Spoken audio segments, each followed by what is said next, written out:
Hello, everybody, and welcome to what I've determined is going to be our next area of study.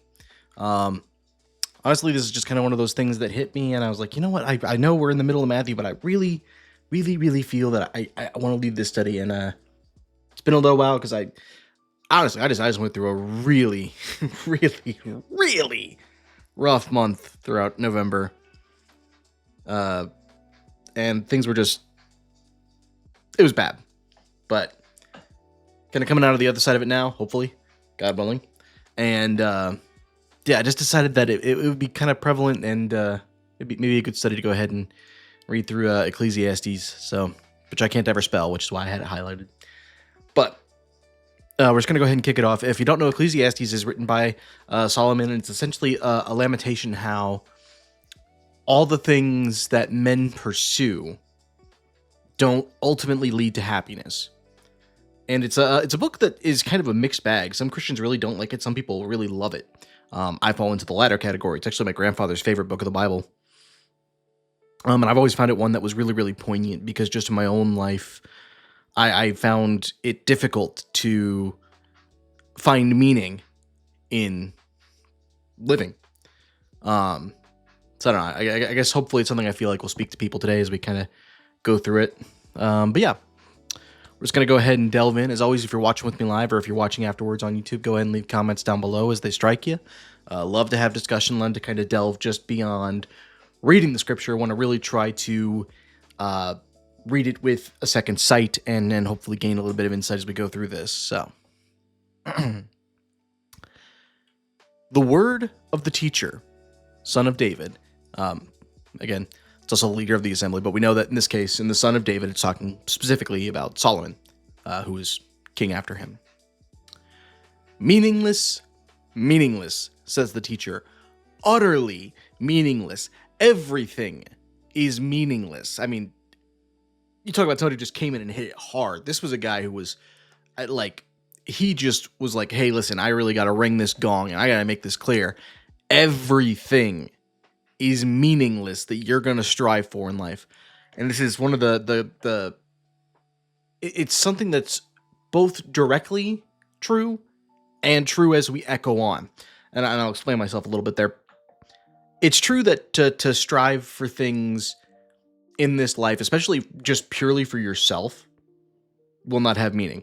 The best you can get is to strive for things and then give to others. But even that, if it's only to give to others in the purpose of earth, will also be meaningless because ultimately everyone's life comes and passes on earth. And if life only exists for itself, then there is no meaning. That's kind of the direct implication.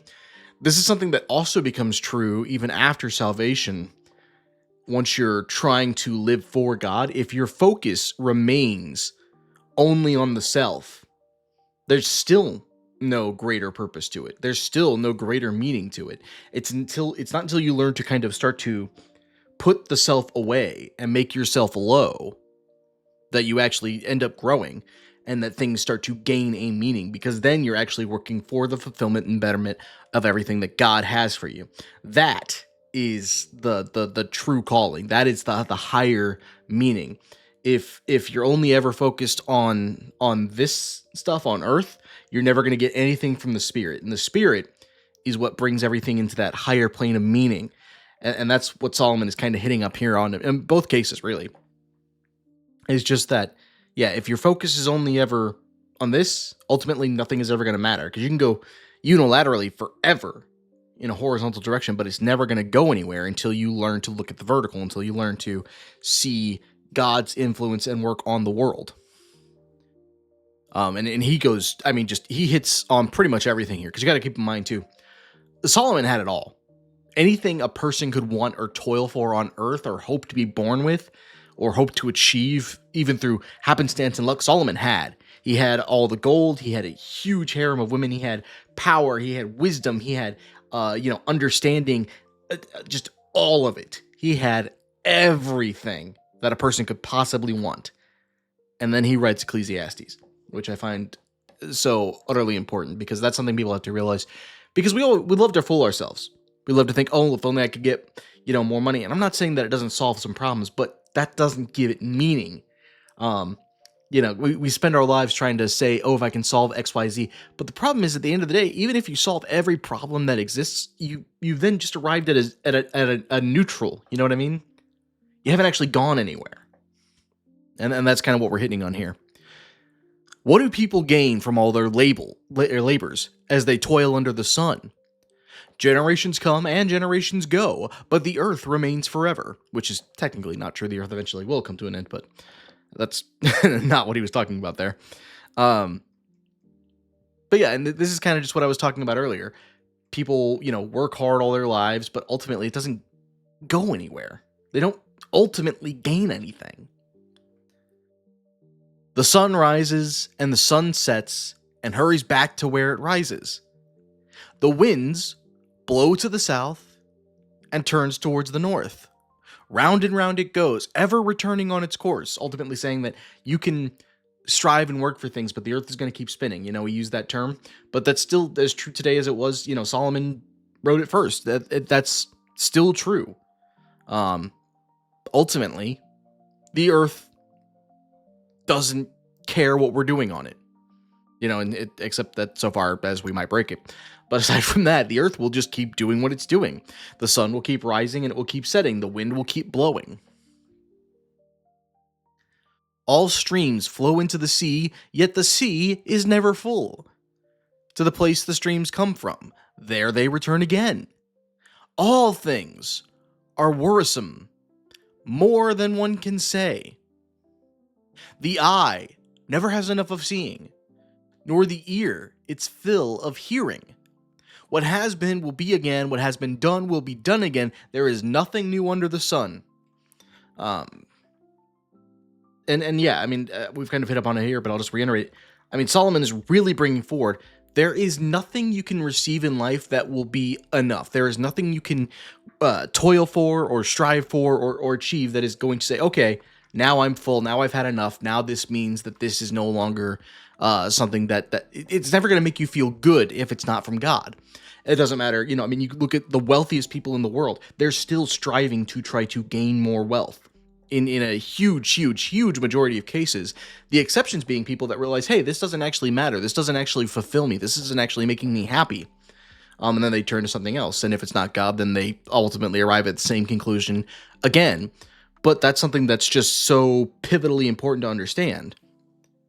That there is no enough. The eye can never see enough, the ear can never hear enough. Well, you can't ever have enough of anything the world is going to offer to actually fix things, to actually make you happy. That's what we're hitting on here. Again, I mean, because Solomon had as much as anyone could ever achieve. Like Solomon was the Elon Musk of his age, where in terms of, just wealth and women and anything else anyone could want. He had it all, but he just couldn't find happiness in it, because ultimately, unless it was for God, it didn't matter. Is there anything of which one can say, look, this is something new? It was already here long ago. It was here before our time. No one remembers the former generations. And even those yet to come will not be remembered by those who follow them.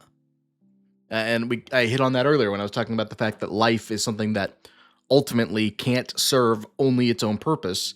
Because if it does, there is no memory, there is no point, there is no lesson that can be brought forth by that if the only purpose in life is to persist. But here's where we start breaking it down. Wisdom is meaningless, which sounds so strange. Wisdom is one of those things, even as newborn Christians, we often pray, God grant me wisdom. And the neglect in that is it's almost a prayer to try to achieve personal greatness. And if that's what you're praying for, in that sense, you're never going to get it. Wisdom is only great insofar that it can help you understand things that you can then teach. Or to enhance your own life in some way that you're pursuing God. Wisdom for the sake of wisdom is like life for the sake of life. It can't bring greatness. There is no greatness that comes from wisdom, that comes from intelligence, unless it serves something else, and ultimately something for God. If all it exists for is you could be the most brilliant person in the world, but if that's all it is, then so what? It's not going to do anything. It's not going to mean anything. And so you have to ask yourself, okay, well, what can it serve? Well, then we go right back to where we started from. If all it's ultimately serving is life for the sake of life to persist, it doesn't matter. I, the teacher, was king over Israel and Jerusalem. I applied my mind to study and to explore by wisdom all that is done under the heavens. I mean, he said, I'm gonna study everything, because again, Solomon had more wisdom than anybody ever. I applied my mind to study and explore by wisdom all that is done under the heavens. What a heavy burden God has laid on mankind. I have seen under the things that were done, I have seen all the things that are done under the sun. All of them are meaningless, a chasing after the wind. What is crooked cannot be straightened. What is lacking cannot be counted. That's kind of an important distinction he makes. That is, I find it fascinating. They separate it, but it's you can't fix everything. You can't, ultimately, you can really not fix almost anything, and that's one of the greatest problems we have. Is that especially on the grander scale, you can't unbreak what's been broken. That's one of the greatest misunderstandings we have whenever we try to say we're going to fix things. And it comes from a well-meaning place. You know, we say, oh, well, we're going to fix the country by doing X, Y, Z. But that's fundamentally misunderstanding the problem. The problem is that it's broken. You know, you can't glue the pieces of the vase back together once it's been shattered. You can try. It can be a little bit better than it kind of is, but you can't, ultimately, it's never going to be what it was. You can't put the cat back in the bag. You can't help the genie go back in the bottle. Once it's out, it's out. And we as a fallen people have already fallen away from God. You're not going to be able to fix that. That's why Earth isn't the ultimate destination, because if that's all it was, it would be meaningless. And that's kind of what Solomon's hitting on here. You know, if it's crooked, you're not going to be able to straighten it back out. If you don't have it, you're not going to be able to count it. There's an unlimited number of things we don't have. And we think all of them, any of them, are going to grant us peace. But the problem is, if it's not from God, it ultimately doesn't serve anything. I said to myself, look, I have increased in wisdom more than anyone who has ruled over Jerusalem before me. I have experienced much of wisdom and knowledge. Sorry, excuse me, I need a drink.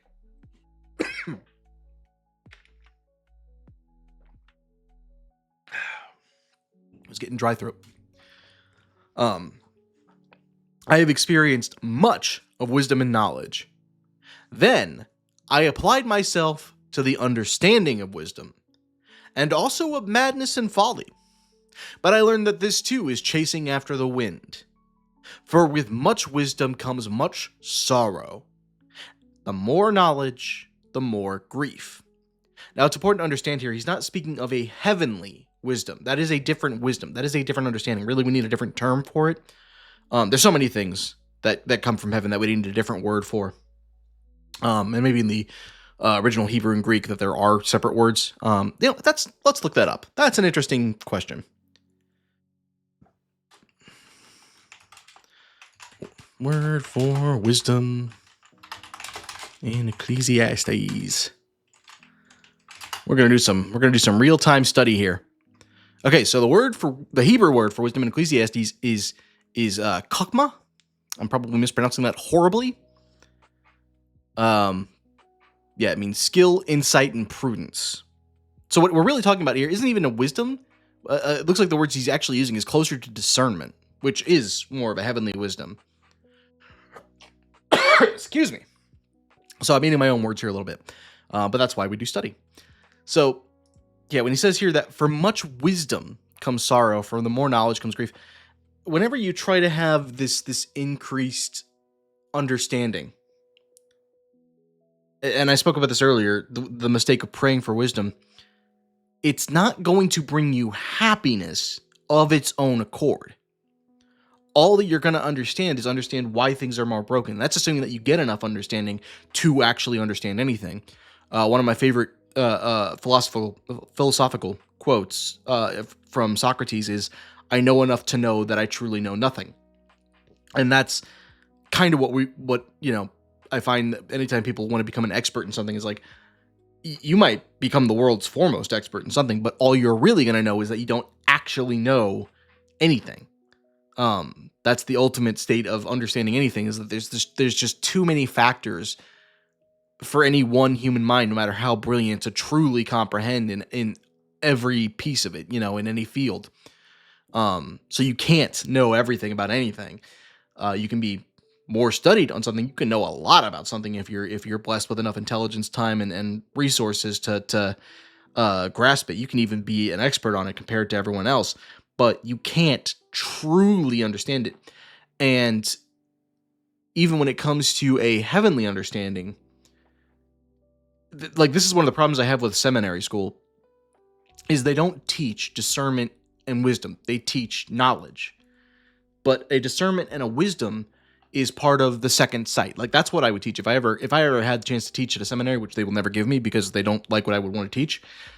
That's what I would have to focus on, is how to read the Bible spiritually and actually try to gain a second understanding out of it, because that goes so much farther than just reading it for the sake of reading it. Yes, reading it and understanding the scripture is important, but to actually delve deeper into it is the second sight. That's the meat and cheese that goes along with the everlasting water and the bread of life.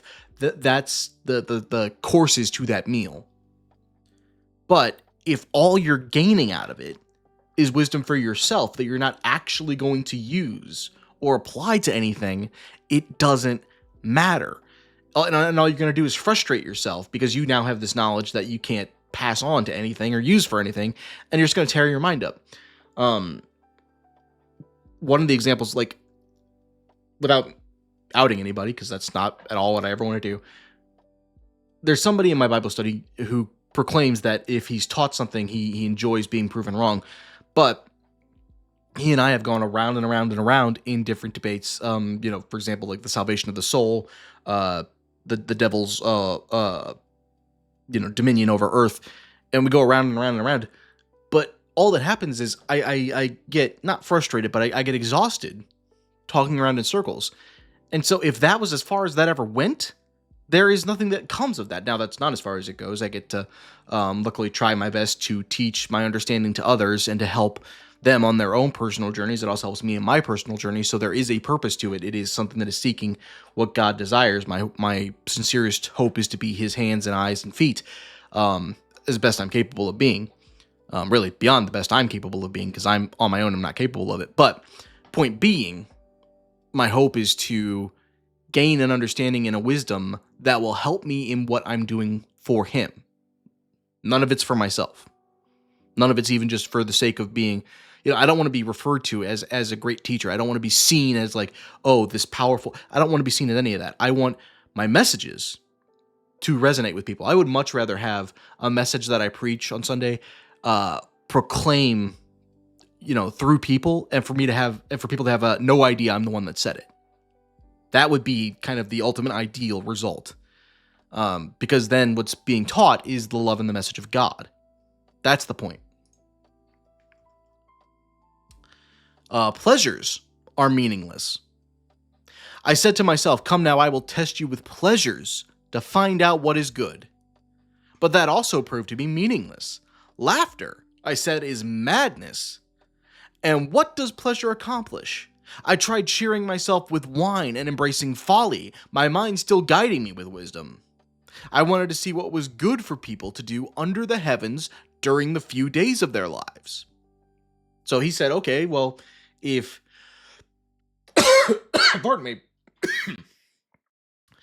So Solomon said to himself, okay, if all this wisdom and all this knowledge and all this understanding doesn't bring me happiness, maybe madness will bring me happiness. Maybe I can embrace the short pleasures in life, which I would argue there is a value to, but that's only in the purpose of connection and recovery, not in the sense of, again, for its own self. Escape cannot be the point of life. But yeah, laughter, I said, is madness. And what does pleasure accomplish? I tried cheering myself with wine and embracing folly, my mind still guiding me with wisdom. I wanted to see what was good for people to do under the heavens during the few days of their lives, because ultimately our lives are like that. They're going to come and they are going to go, and it's going to be such a short structure in time. As we read in chapter 1, the earth will keep spinning, the sun will keep rising and setting, the winds will circle back to where they were. I undertook great projects. I built houses for myself and planted vineyards. I made gardens and parks and planted all kinds of fruit trees in them. I made reservoir to water groves for flourishing trees. I bought male and female slaves and had other slaves who were born into my house. I also owned more herds and flocks than anyone in Jerusalem before me. And I'll touch on this just because this is something that tends to get people kind of up in arms about it. When it comes to slavery in the Bible, it's not encouraging slavery in the way that it ultimately becomes in the way we think of it. The Bible actually goes into extreme lengths on that about how you're not to mistreat slaves, how you're not to use them, how you're not to belittle and beat them. It goes into lengths on that. Slavery was essentially as close as the Bible lists to a form of employment for common laborers. So yeah, when we get up all in arms about that, I mean, if it helps you to think of it that way, you can think of it in terms of employees, but that's something that's a whole other thing that I could get into at some point. So yeah, if you want to read it this way, I had more male and female employees. But yeah, basically saying I had more people working for me. I had more herds and flocks than anyone before me. I amassed silver and gold for myself, and the treasure of kings and provinces. I acquired male and female singers, and a harem as well the delights of a man's heart. Now, I want to stop and look at that phrase, the delights of a man's heart. That is such a specific wording, and I believe there's reason for that. Man's heart, ever since the fall of man, is something that is ultimately a small and vain and greedy little thing. It has no greatness in it, because all it can conceive of is what the world has to offer. That's why Solomon is going through all these things, because these are all the things man's heart can pursue, but there's nothing godly in it. There's nothing more. And if all you have are the offerings of the earth, it's something that is going to go ultimately nowhere. This is the aspect of hell. And I've delivered a whole sermon on the reality of what hell is. But hell ultimately is the reality that all these things, for, as fleeting pleasure as you may think they bring, are ultimately meaningless and lonely, and they will leave you in that. We'll see real quick. There's a footnote on harem. We'll see what it... Okay, I don't know why it thinks the phrase for harem is uncertain. I don't know. That's a study for another day, I guess. I became greater by far than anyone in Jerusalem before me. In all this, my wisdom stayed with me. So he's saying he didn't just become stupid and go out and just do the stupid things. He tried to truly maintain an understanding to find pleasure. Or find a meaning, I should say, not pleasure. I denied myself nothing my eyes desired. I refused my heart no pleasure. My heart took delight in all my labor. And this is the reward for all my toil. Yet when I surveyed all that my hands had done, and what I had toiled to achieve, everything was meaningless. A chasing after the wind, nothing was gained under the sun. And that's because he has this, this vast, essentially empire of industry and buildings and vineyards and people. And he looks over all this and says, okay, but this doesn't mean anything, because it all ultimately only serves itself. So both wisdom and folly are meaningless. Then I turn my thoughts to consider wisdom and also madness and folly. What more can the king's successor do than what has already been done? I saw that wisdom was better than folly, just as light is better than darkness. The wise have eyes in their heads, while the fools walk in the darkness. But I came to realize that the same fate overtakes them both. So I like this, because this is something that the people of the world so often trick themselves into. When they call something good, they don't actually mean good, because good is godly and godly is good. There is no separation between the two. They just mean what they think of as better. But they don't think of it to any end. They think of it only in the next immediate step. They kick that can to the very next stop along the road. So you can say, yes, it's better to be wise than to be foolish. You could say, yes, it's better to be in light than to be in darkness. But if it doesn't serve a greater purpose, it doesn't mean anything. And that's what he means whenever he says the same fate ultimately overtakes them both. Then I said to myself, the fate of the fool will overtake me also. What then do I gain by being wise? I said to myself, this too is meaningless. For the wise, like the fool, will not be long remembered. And the days have already come when both have been forgotten. Like the fool, the wise too must die. So I hated life, because the work that is done under the sun was grievous to me. All of it is meaningless, a chasing after the wind. I hated all the things I had toiled for under the sun, because I must leave them to the one who comes after me. And who knows whether that person will be wise or foolish? Yet they will have control over all the fruit of my toil, into which I have poured my effort and skill under the sun. This too is meaningless. I mean, Solomon, he was not going light on this. He decided he was going to hit it on the head. And that's why it makes me laugh a little bit, in a sad way, that even just a few millennia later, we've arrived at the point where we've completely, as a culture, forgotten this lesson. So my heart began to despair over all my toilsome labor under the sun. For a person may labor with wisdom, knowledge, and skill, and then they must leave all they own to another who has not toiled for it. This too is meaningless and a great misfortune. What do people get for all the toil and the anxious striving with which they labor under the sun? All of their days, their work is grief and pain. Even at night, their minds do not rest. This too is meaningless. A person can do nothing better than to eat and drink and find satisfaction in their own toil. This too, I see, is from the hand of God, for without him who can eat and find enjoyment. Now we're going to stop on that 24 and 25 right there. That is something that's so important. He's not diminishing the needs of the flesh, right? Because we still live in fleshly bodies for as long as we're going to be on this earth until the second rising. So it's not that you can say, oh, well, I shouldn't even bother eating or drinking. Sure, satisfy those needs of the flesh because the flesh is still going to be with you. Not to give into sin, but in the body needs sustainment. Sure, do that. Ideally, you can do it from your own hands. All the better. It's still the gift from God because God grants you the earth, the soil, the growth, the cycle, the striving away from disasters, and the satisfaction of your own soul. For without him, who can eat or find enjoyment? So not only does God give you what is going to sustain the flesh, he also gives you the purpose of the spirit, and that is something that is so central. The flesh, the spirit, and the soul, they form a triangular structure.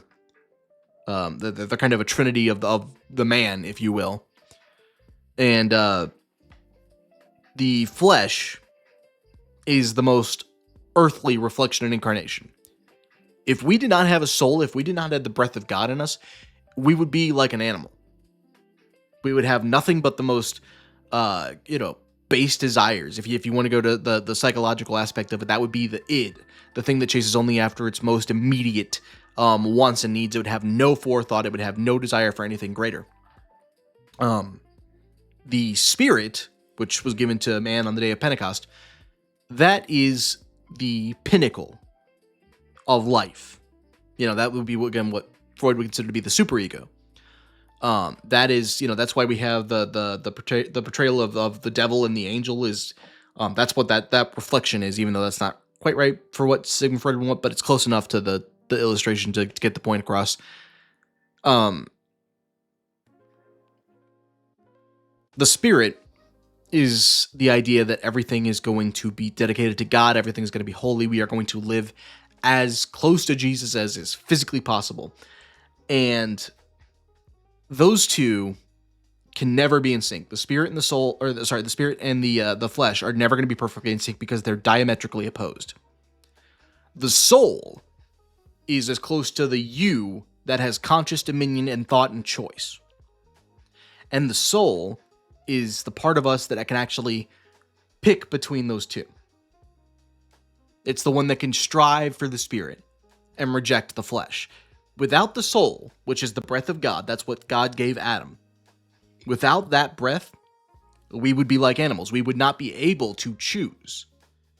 Animals don't choose. They might be trained, and they might be able to understand, oh, I can't do that right now, because if I do, I'll get in trouble. But animals don't actually have any sense of grasping like a greater concept. There's nothing in a dog that says, oh, I'm going to wait for this thing for a greater reward later on. It just goes instinctually and goes after what it wants.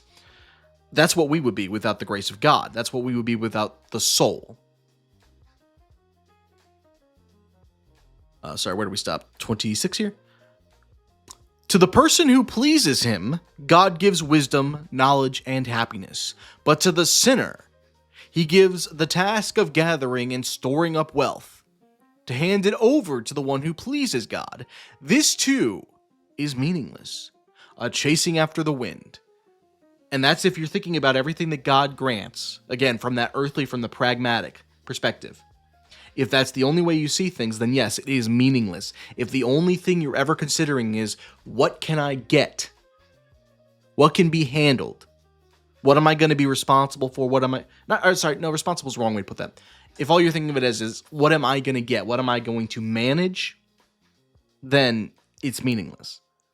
The higher up understanding, the second piece of life, if I can put it that way, is that management, is that understanding, what am I going to take care of by the grace of God? What is God going to give me to do for him?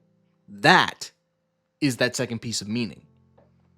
Now that comes down the road in your Christian journey. That's not day one. That's after you've already given your life to him. That's the first realization. Is your first realization really is Ecclesiastes here. Just that, hey, all that, it ain't doing anything for me. It ain't making anything matter. That's step one, right? That's some people call it the realization of the need for a savior, but that's really what it is realizing that of all the things life is offering me, it ain't helping me. It ain't making me happy. It ain't doing anything. It's meaningless. And so if all you're considering is this life, this form, this structure, it's never, ever going to matter. Now again, that's not saying, as Solomon did a little while ago, it's not saying ignore what's going on Earth, but that can't be the prize at the end of the rainbow, you know?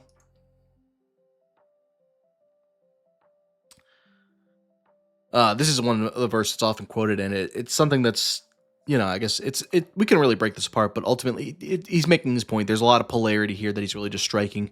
There's a time for everything, a season for every activity under the heavens. And so he's saying, don't ever think that I'm saying there's something that is always good and something that is always bad. There are, of course, sins, but in terms of whether you're going to focus on a building or harvesting or anything like that, is it that, or even, people have had this argument about war. Well, isn't war always breaking the sixth commandment? Not to kill. Well, there's a difference between kill and murder. Otherwise, David absolutely would have been breaking the commandment all over the place, because David killed everybody. But point being, there is a time to be born and a time to die, a time to plant and a time to uproot, a time to kill and a time to heal, a time to tear down and a time to build, a time to weep and a time to laugh, a time to mourn and a time to dance, a time to scatter stones and a time to gather them, a time to embrace and a time to refrain from embracing. And it's important to understand, this is so much of where discernment comes in. Because if you're only ever approaching this with a human wisdom, human understanding, human knowledge, you're going to wind up just totally baffled and frustrated. You're going to try to define a scientific method for when it's time to do all these things, and that's never going to give you anything. That's why communion with the Lord is so important, because he will tell you when it is time for these things. A time to search and a time to give up. That's also something we as humans don't like to do. A time to keep and a time to throw away, a time to tear and a time to mend, a time to be silent, a time to speak, a time to love, a time to hate, a time for war and a time for peace. What do workers gain from their toil? I have seen the burden God has laid on the human race. He has made everything beautiful in its time. He has also set eternity in the human heart. Oh, so this is interesting. Or also placed ignorance in the human heart. That's an interesting distinction here.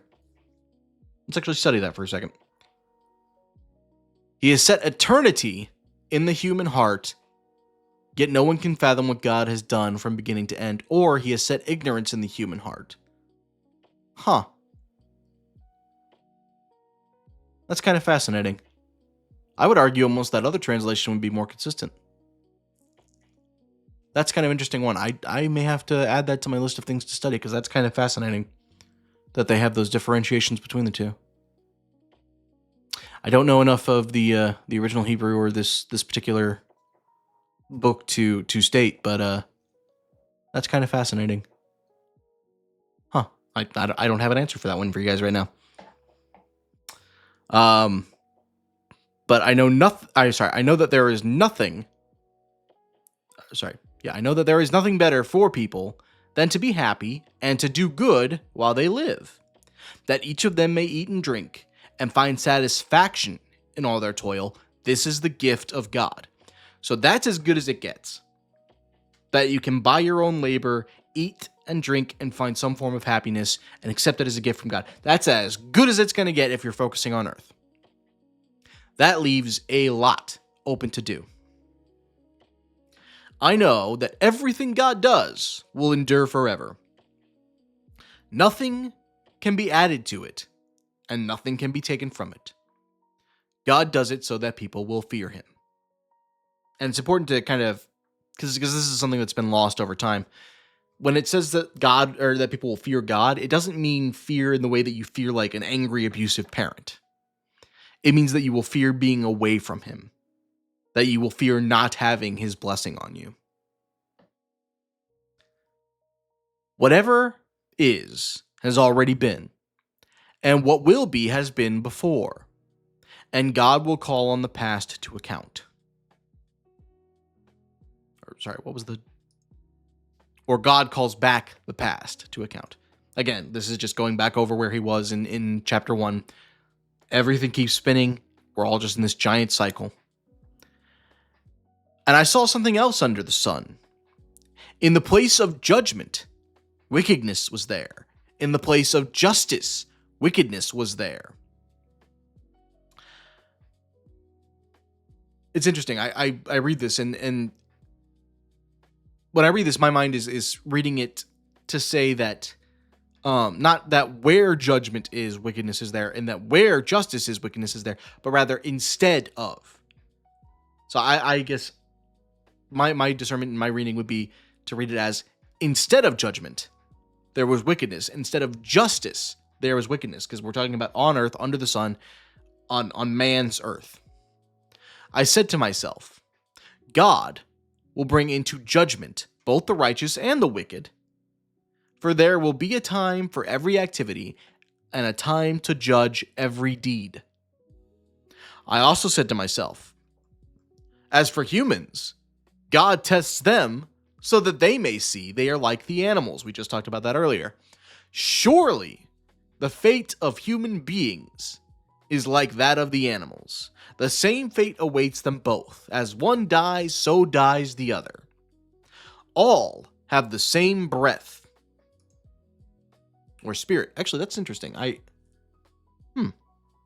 That's fascinating, because we talked about that differentiation. I think he means all humans share the great spirit, not that humans share it with animals, because we know that's not true. So yeah, this is kind of one of those things you have to really kind of break this apart, because this is all a big. If you take this all in one, without any sort of distinction, this seems to be contradictory, but it's not. As one dies, as one person dies, so another person dies. all people share the same breath. Humans, as in the animalistic side of humans, have no advantage over the animals. Everything is meaningless. All go to the same place, all come from dust, and to dust all return. Who knows if the human spirit rises upwards, or if the spirit of an animal goes down into the earth? So that I saw there is nothing better for a person to do than enjoy their work, because that is their lot. For who can bring them to see what will happen after them?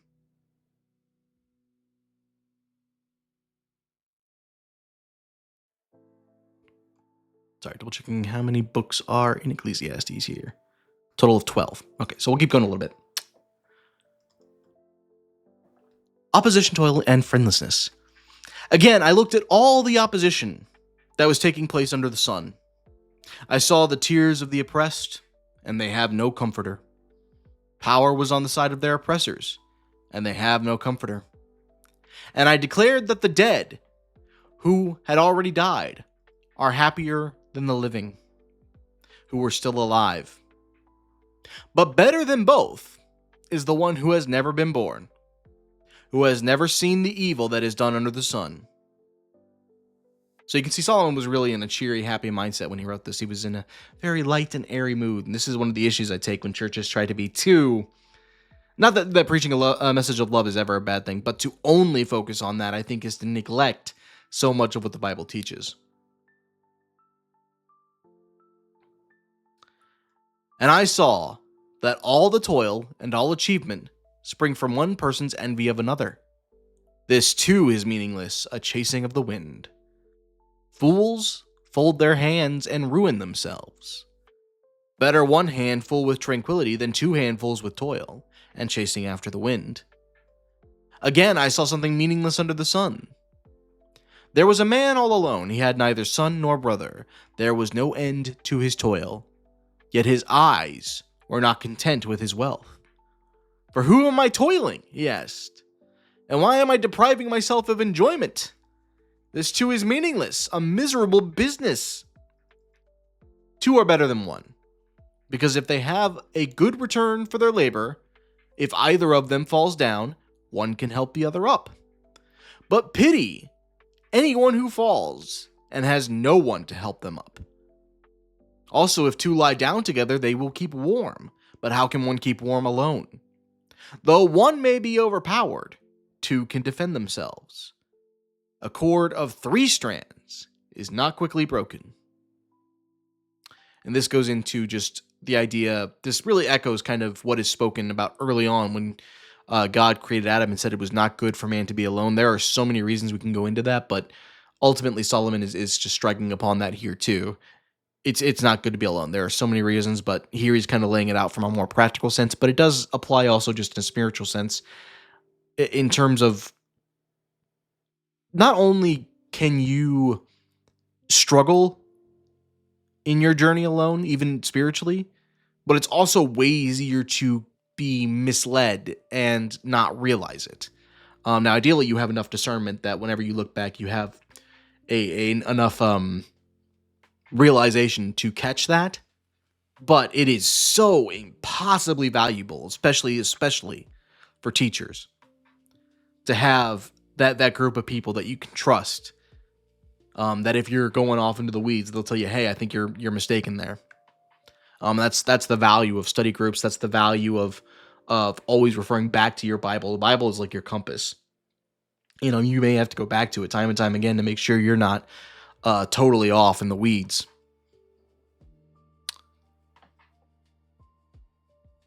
But better a poor but wise youth than an old but foolish king who no longer knows how to heed a warning. The youth may have come from prison to the kingship, or he may have been born in poverty within his kingdom. I saw that all who lived and walked under the sun followed the youth, the king's successor. But there was no end to all the people who were before them.